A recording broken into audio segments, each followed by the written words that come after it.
우리가 가장 기쁠 때가 언제일까 생각을 해보니까요,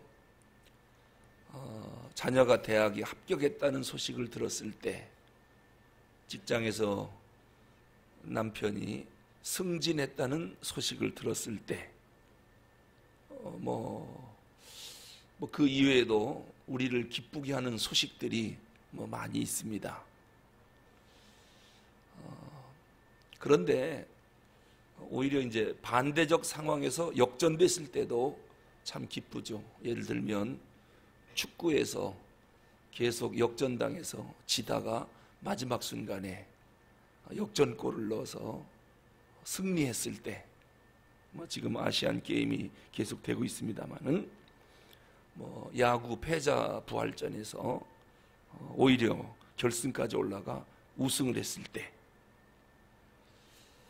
근데 이런 것보다도 더 큰 기쁨이 있습니다. 그건 바로 뭐냐면 큰 죄를 저질러서 용서받지 못할 그런 허물이 있는데, 이것이 완전히 용서를 받아서 잃었던 신뢰감을 다시 회복했을 때, 아마 그것이 늘 마음에 채한 것처럼 남아있다가 완전히 사라지는 그러한 기쁨이 있고 시원함이 있을 것입니다. 고위 공직자들이 제일 싫어하는 게 뭐냐면 부정을 저질러서 경찰이나 검찰청 앞에 포토라인에 서서 사진 찍히는 거랍니다. 아주 죽을 정도로 싫답니다. 어제까지는 그 고위 공직자로서 모든 특권을 다 누리고 있었습니다. 그런데 오늘 죄를 저질러 검찰에 소환되면서 포토라인에서 기자들에게 사진 찍히는 순간 내일 아침 조간신문에 사진과 함께 그의 죄목이 뭔지 대서특필이 되거든요. 그럼 그동안 받았던 특권들 다 사라집니다. 이제는 죄인으로서 푸른 죄수복을 입고 구치소에 들어가야 되고 감옥에 들어가야 됩니다. 이것은 장관이든 국회의원이든 상관없습니다. 죄 지으면 그렇게 됩니다. 심지어는 대통령까지도 구치소에 들어가야 되고 백담사로 가야 되고, 이게 죄 지으면 모든 게 다 추락을 합니다. 그런데 더 심각한 것은 뭐냐면요, 이 땅에서는 죄를 지으면 구치소에 가서 또는 교도소에 가서 그 죄값을 치르고 나오면 죄가 용서가 됩니다. 그런데 하나님의 심판대 앞에 섰을 때, 그때 우리의 죄가 온 천하에 드러나 지옥 가게 됐다. 하나님의 심판대 앞에 서기 전까지는 정말 존경받는 사람으로 백성들이 칭송을 했거든요. 아, 저분은 참 인격이 훌륭하다, 존경받을 만하다. 그런데 그 속에 내면에 있는 죄, 하나님은 알고 계시지요. 근데 심판대 앞에서는 적나라하게 다 드러나거든요. 그때 그 고통은 이루 말할 수가 없을 것입니다. 이 땅에서는 영광을 받고 살았을지 모르지만 하나님 앞에서는 그 수치스러움, 수치로 끝나면 모르겠지만 지옥 들어가야 되는 이 심각한 죄가 있다면 얼마나 고통스러울까 생각을 합니다. 오늘 시편 32편은 시편 31편에 이어서 다윗이 밧세바를 간음한 후에 회개하면서 지은 시입니다. 다윗은 간음죄도 부족해서 그런지 살인죄까지 저질렀습니다. 그런데 지금 그 간음죄와 살인죄를 숨기고 있습니다. 이거 만약에 백성들에게 다 드러나면 지금까지 존경받던, 영웅으로 대접을 받던 다윗이 하루아침에 백성들에게 미움을 당하고 추락을 할 것입니다. 그 명성 어디 가서 찾습니까? 지금까지는 존경받던 왕의 신분이었는데 요게 발각되는 날 완전히 죄인의 신분으로 추락하기 때문이죠. 그래서 이것을 차마 밝힐 수가 없고 계속 숨기고 있는 것입니다. 하루하루 숨기다가 1년이 넘어갔습니다. 하나님의 침묵의 시간이 지났지요. 근데 사실 다윗의 마음은 죄를 숨기고 있지만 그 양심은 알기 때문에 얼마나 괴롭고 고통스러웠을까? 왕위를 차라리 뺏기더라도 하나님께 용서를 받는 것이 더 속이 시원할지도 모릅니다. 왜냐하면 왕위를 뺏기는 것보다 용서받지 못하고 지옥 가는 그 고통은 이루 말할 수가 없거든요. 이것을 알고 있는 다윗은 다 고백을 할까 하다가 왕에서 죄인으로 추락하는 게 두려워서, 그러나 한편으로는 차라리 왕위를 뺏기고 회개하고 하나님께 용서받는 게 낫지 왕자리 지키려고 하다가 지옥 가면 어떡하나. 그래서 속으로는 더 고통스러웠던 것이지요. 이 죄를 회개하지 않고 만약에 다윗이 죽었다면 어떻게 천국에 가겠습니까? 회개하지 못한 죄를 갖고, 용서받지 못한 죄를 갖고 하나님의 심판대 앞에 산다면 당연히 지옥 갈 수밖에 없지요. 그런데도 다윗은 회개를 참아 못하는 거예요. 그러니 속이 자꾸 썩어 들어가는 것이지요. 하나님은 다윗을 사랑하기 때문에 스스로 회개하지 못하니까 회개의 자리로 초대를 했습니다. 그게 다윗이 은혜를 입은 사람들이에요. 회개할 수 스스로 회개하지 못하니까 회개를 시키려고 하나님이 다윗을 회개의 자리로 초청하는데, 그게 바로 나단 선지자를 보내는 겁니다. 그리고 다윗이 자기 입으로 죄를 고백 못하니까 나단 선지자를 통해서 죄를 책망하는 겁니다. 다윗은 선지자의 책망의 말씀을 듣고 나서야 자기 속에 감춰져 있는 이 엄청난 죄를 다 쏟아내고 회개를 하게 됩니다. 이제 하나님 앞에 다 토해냈으니까 이제 용서를 받았지요. 이제 곧 이어서 다가오는 게 뭡니까? 왕의 자리를 뺏겨야 됩니다. 이제는 내놔야 됩니다. 그런데 지금 다윗은 어떤 생각하느냐? 잘됐다. 왕의 자리를 버리더라도 하나님 앞에 회개해서 용서를 받는 것이 훨씬 복이 있다는 것입니다. 왕으로서의 명성보다는 죄인으로서 지옥 가는 고통이 더 크다는 것을 다윗이 알았기 때문에, 그래도 차마 죄를 고백 못하다가 나단 선지자를 통해서 회개를 촉구하는 하나님의 음성을 듣고 그 자리에서 다 쏟아놓습니다. 그러면서 다윗이 뭐라고 고백하느냐? 우리 1절을 읽어보겠습니다. 1절 시작. 허물의 사함을 받고 자신의 죄가 가려진 자는 복이 있도다. 왜 1절을 고백했는지 아시겠죠?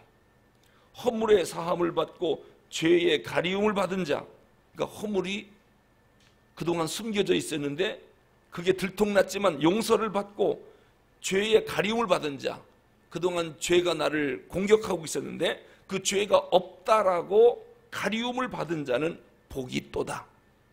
지금 다윗이 고백하고 있는 거예요.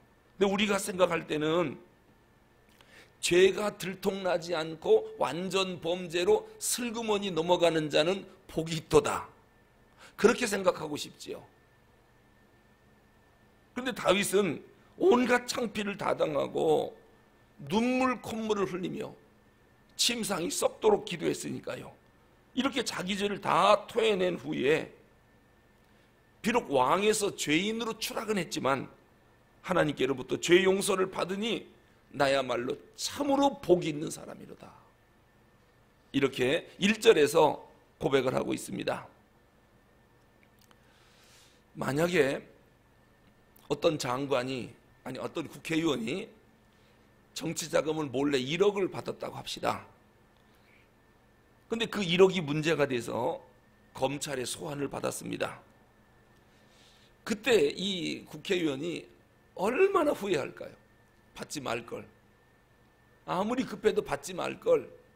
이제 나는 죄인으로서 교도소에 가야 됩니다. 감옥에 가야 됩니다. 그리고 1억 받았으면 이제는 국회의원 당선이 취소가 되거든요.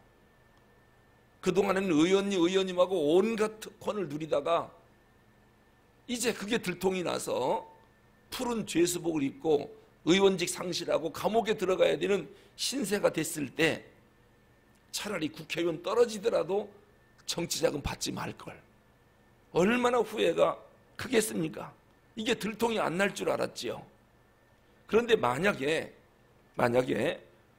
이미 저질러진 죄지만은 그 국회의원에게 정치자금 받은 것이 아무 일이 없었던 것으로 될 수 있다면, 그래서 명예를 지킬 수 있다면, 만약에 2억을 내면 그렇게 된다라고 한다면 2억이 문제겠습니까? 10억이라도 내겠죠. 그 죄만 가리워지고 없는 것으로 되게 해준다면은 그까지 돈이 문제겠습니까? 그래서 다윗이 그렇게 말하는 겁니다. 내가 지옥에 안 가고 천국만 갈 수 있다면 왕의 자리, 이게 문제냐? 하나님께 죄를 용서받는 게 문제지. 그래서 허물의 사함을 얻고 죄의 가리움을 받은 자는 복이 있도다. 이렇게 1절에서 고백하는 것입니다. 다윗이 지은 죄에 대해서 마치 아무 일이 없었던 것처럼 모든 죄를 다 덮어버리는 그런 은혜를 입은 자는 복이 있다. 여러분, 모든 사람들이 하나님의 심판대 앞에서 벌벌 떠는 이유가 있습니다. 하나님의 심판대에 딱 섰을 때 안 떠는 사람이 없을 것입니다. 왜냐하면은 자기가 그 죄가 있는 줄은 상상도 못했거든요. 새까맣게 잊어먹고 있다가 하나님 앞에 딱 서면 모든 죄가 다 들통나니까요. 그게 무서워서 벌벌 떠는 것입니다. 자기는 깨끗한 줄 알았습니다. 죄가 없는 줄 알았습니다. 근데 심판대 앞에 서보니까 상상하지 못했던 그러한 더러운 죄들, 추잡한 죄들이 전부 드러나기 때문에, 그래서 그동안 많은 사람들이 존경한다고 했다가 그 죄가 드러나면 침뱉을 것입니다. 그것 때문에 하나님의 심판대가 두렵고 무서운 것입니다. 그런데 어떤 사람이 그 흉악하고 더럽고 추잡한 죄를 많이 저질렀는데 하나님의 심판대 앞에 딱 섰더니 아무 죄가 없는 거예요.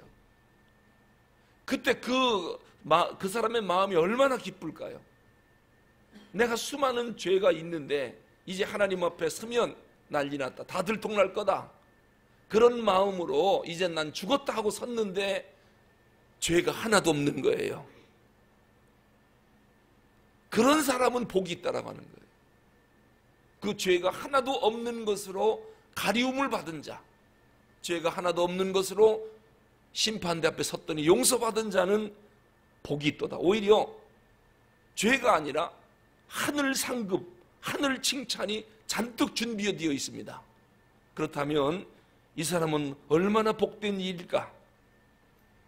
이 다윗의 이 신앙 고백을 사도 바울이 로마서 4장 6절에서 뭐라고 인용해서 말씀하느냐면요, 일한 것이 없이 하나님의 의로 여기심을 받은 사람의 행복에 대하여 다윗이 말한 바 그 불법의 사하심을 받고 그 죄를 가리우심을 받은 자는 복이 있고 주께서 그 죄를 인정치 아니하실 사람은 복이 있도다 함과 같으니라. 다윗이 이 부분을 이렇게 해석을 했습니다. 아무 일한 것도 없는데 하나님께서 너 의인이다, 나를 의로 여겨주는 그러한 사람, 그 사람의 행복에 대해서는 뭐라고 표현했느냐? 다윗이 말한 것처럼 불법의 사하심을 받고 죄를 가리우심을 받은 자는 복이 있고 주께서 그 죄를 인정치 아니하실 사람은 복이 있다라고 말한 것과 똑같다라고 하는 거예요. 일한 것이 없다, 하나님 앞에 아무 공로 없는 것을 말합니다. 아무 공로도 없는데 죄 용서를 받은 사람이 있다. 그 사람이 어떤 사람이냐면 하나님께서 회개의 기회를 준 사람입니다. 그래서 죄가 사람들에게 만천하에 들통나기 전에 먼저 하나님 앞에 자복하고 회개한 사람입니다. 사람들에게 안 들켰으니 무사하게 넘어가겠지 하고 죄를 숨긴 사람이 아니라 모든 죄를 다 토설해서 하나님 앞에 섰을 때 다 용서받은 사람, 그 사람의 행복은 이루 말할 수가 없다는 거예요. 하나님 앞에 죄가 그만큼 심각한 것이고 하나님은 그 죄를 그냥 두고 보진 않습니다. 하나님의 침묵의 때에, 그 침묵의 시간이 지나면 온 천하에 낱낱이 드러내게 해주시고 설령 이 땅에서는 드러나지 않았을지라도 하나님의 심판대 앞에서는 전부 다 들춰내서 그 죄에 대해서 책임을 묻겠다라고 하는 것입니다. 오늘 다윗이 죄를 용서함 받고 비록 왕의 자리에서는 쫓겨났지만 그 죄 용서 받으니까 얼마나 기뻤는지. 그럼 죄를 용서 받으면 하나님이 왕의 자리를 영원히 버리게 하느냐? 다시 회복을 시켜줬습니다. 회개하는 자에게 베푸시는 은혜지요. 기도하겠습니다. 하나님 아버지, 우리는 몰래 지은 죄가 들통이 나면 그게 행복한 것이 아니라 재수 없는 것으로 알았습니다. 죄를 짓고도 완전히 숨겨 아무도 모르는 것, 이것이 복인 줄 알았습니다. 그러나 하나님의 심판대 앞에 섰을 때 모든 죄가 만천하에 드러날 때 그 죄 때문에 지옥 간다면 차라리 이 땅에서 죄가 들통나 명예가 추락하고 왕위를 뺏길지라도 그 사람은 복이 있다. 왜냐하면 주님 앞에 갔을 때 죄 없는 사람으로 인정되어 상급을 받을 것이기 때문에 하나님 앞에서의 죄가 얼마나 심각한지, 용서하지 못한 죄가 우리에게 얼마나 큰 고통으로 오는지를 오늘 다윗이 시편 32편에서 우리에게 말씀하고 있습니다. 하나님, 우리가 알고 지은 죄, 모르고 지은 죄, 우리가 미처 회개하지 못한 죄가 있다면 용서해 주시기를 원합니다. 다시는 죄에 범하지 않게 해주시고, 설령 몰라서 회개하지 않는다면 우리에게도 나단 선지자를 보내주셔서 다 토설하게 회개의 기회를 주시기 원합니다. 하나님 심판대 앞에 섰을 때 혹이라도 몰라서 회개하지 못한 죄가 드러난다면 얼마나 수치스럽게 싸움나이까, 얼마나 고통스럽게 싸움나이까. 그러한 일이 없도록 오늘 우리에게 이 새벽 다윗에게 내렸던 은혜를 우리에게 내려주시고, 다윗에게 다시 왕위를 회복시켜준 그러한 축복을 주셨던 것처럼 우리 인생 모든 것을 회개하는 자에게 역전시켜 주시옵소서. 우리 주 예수 그리스도 이름으로 기도하옵나이다. 아멘.